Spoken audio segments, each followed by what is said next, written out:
বাড়িতে কেউ আছেন? কে?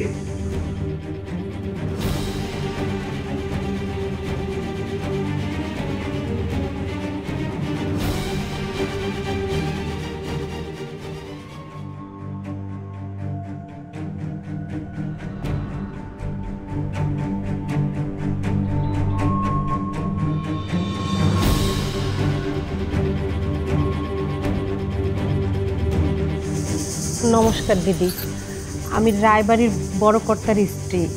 আমার স্বামীর নাম তারকনাথ রায়। জি, ওনার নাম আমি শুনেছি, ওনারে দেখেছিও।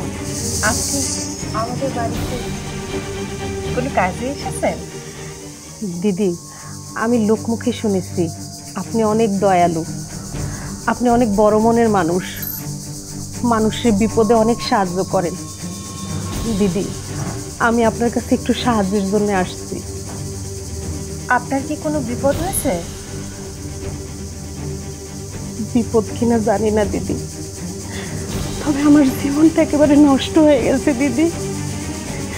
একটা কুলাঙ্গার দুশ্চরিত্র স্বামীর সংসার করে আমার জীবনটা একেবারে নষ্ট হয়ে গেছে দিদি। কেন? কি করেছেন তিনি? আপনি তো জানেন দিদি, আমার শ্বশুরের অনেক সম্পত্তি ছিল। সে মরে যাওয়ার পর তার সন্তানেরা সব সম্পত্তি বিক্রি করে দিয়েছে। আমার শাশুড়ি মানে কর্তামা তার সন্তানদেরকে একরকম তেজ করে রাখছে। ও হ্যাঁ, মনে পড়েছে তো। আপনার উনি আমার তেনার কাছ থেকে কিছু অর্থ সাহায্য নিয়ে গেছেন।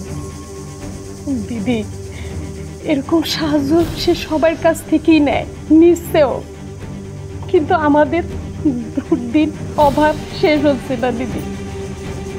কি বলছেন আপনি? তাহলে এত অর্থ দিয়ে উনি কি করেন? কি আর করবে, বাইজি বাড়িতে পড়ে থাকে সারাদিন, নাচ গান সারাক্ষণ এসব নিয়ে পড়ে থাকে। দিদি, আপনি আমার বোনের মতো, আমার দিদির মতো, আপনি আপনি আমাকে একটু সাহায্য করেন দিদি। আপনি আমার সংসার, আমার স্বামী ফিরাই দেন। আমার মন বলছে দিদি আপনি পারবেন। এইসব কি বলছেন আপনি? আমি কি করতে পারি? পারেন দিদি, দিদি আপনি পারবেন। আপনি আমার একটু সাহায্য করেন দিদি, আমার সংসারটা, আমার স্বামী আমার ফিরাই দেন দিদি। আপনি আমার একটু সাহায্য করেন, আপনি পারবেন দিদি। আপনি ওঠেন, ওঠেন। আমার স্বামী সন্তান ফিরাই দেন। আপনি কাঁদবেন নাই।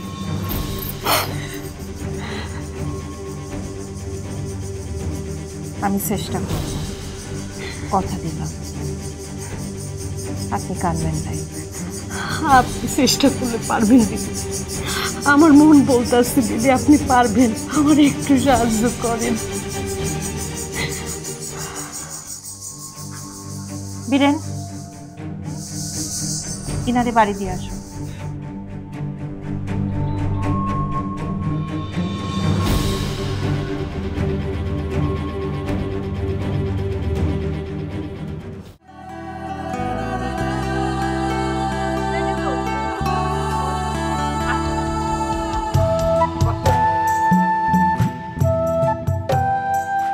নতুন বউয়ের শাড়িটা দেখছি বড্ড ভারী।